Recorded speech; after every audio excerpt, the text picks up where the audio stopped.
Toujours travaillé sur les questions de lutte contre le changement climatique. Donc j'ai commencé dans une ONG qui rassemblait un réseau d'associations de protection de l'environnement. Ensuite, je suis allé travailler à l'ADEME, qui est une agence d'État qui travaille avec le ministère de l'Environnement. Ensuite, je suis arrivé à Lyon pour travailler dans 2 associations locales de développement des énergies renouvelables et d'efficacité énergétique. Principalement dans le logement, dans les questions de bâtiment en fait. Donc logement et tertiaire, bâtiment public. Et donc ça fait depuis 2004 maintenant que je suis à Lyon.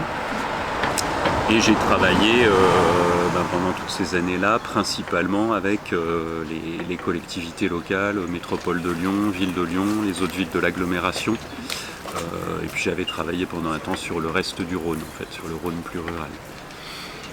Voilà, donc j'ai une formation d'ingénieur en environnement, en génie de l'environnement, donc tout ce qui est traitement des pollutions, pollution de l'eau, pollution de l'air, traitement des déchets, etc.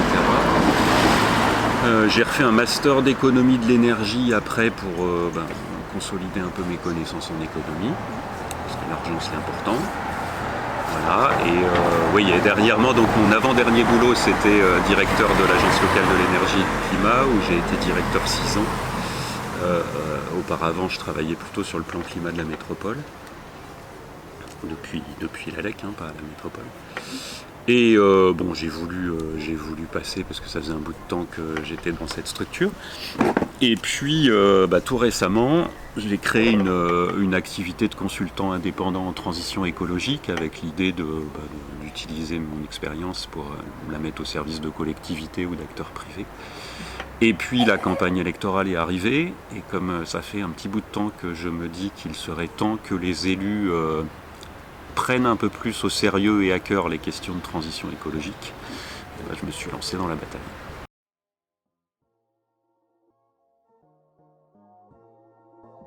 Ça part vraiment de cette idée qu'on peut tous être élus. Il est souhaitable qu'on renouvelle régulièrement la classe politique. Et moi je pense qu'aujourd'hui, même si on a des politiques qui savent parler d'environnement et qu'il y a des choses qui se mettent en place progressivement, on n'est pas du tout à la bonne vitesse par rapport aux enjeux écologiques globaux, quoi.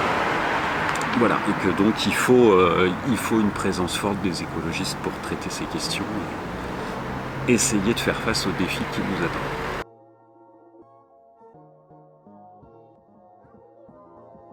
Ce qu'on veut, c'est avoir une offre qui soit vraiment structurée sur l'accompagnement des ménages qui ont encore 1 et même 2 voitures, pour que ceux qui peuvent s'en passer y arrivent, ils soient incités vraiment. Donc je pense au transport en commun bien sûr, et puis je pense aussi à l'autopartage. J'aimerais bien qu'on développe fortement une offre d'autopartage, parce qu'en fait il y a une grosse partie des voitures de l'arrondissement qui restent stationnées tout le temps, qui bougent 2 week-ends par mois pour aller en week-end, et puis pendant les vacances. Et là-dessus on sait qu'il y a un créneau pour l'autopartage. Logement, le premier c'est un arrondissement super contraint.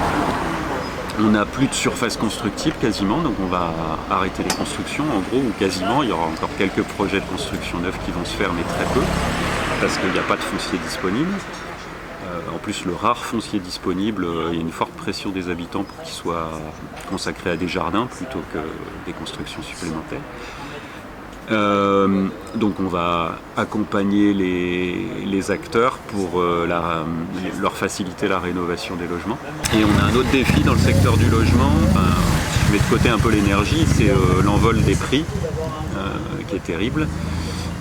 Donc une de nos priorités, c'est de contrôler tout ce qui est location de tourisme, notamment Airbnb, parce qu'aujourd'hui, le faible contrôle et la faible taxation de ce secteur, ça fait qu'on a beaucoup de propriétaires bailleurs qui retirent leur logement du marché locatif pour le mettre sur de la résidence de tourisme, enfin sur du marché touristique. Il y a un gros plan sur la rénovation des bâtiments publics qui est prévu, qui nous permettra aussi d'économiser l'énergie, mais qui est d'abord dans la logique de sécurité, santé. On a des problèmes de qualité de l'air dans les écoles. Qualité de l'air intérieur parce que c'est pas assez ventilé, qualité de l'air extérieur à Michel Servet parce que l'école Michel Servet est au bord du tunnel.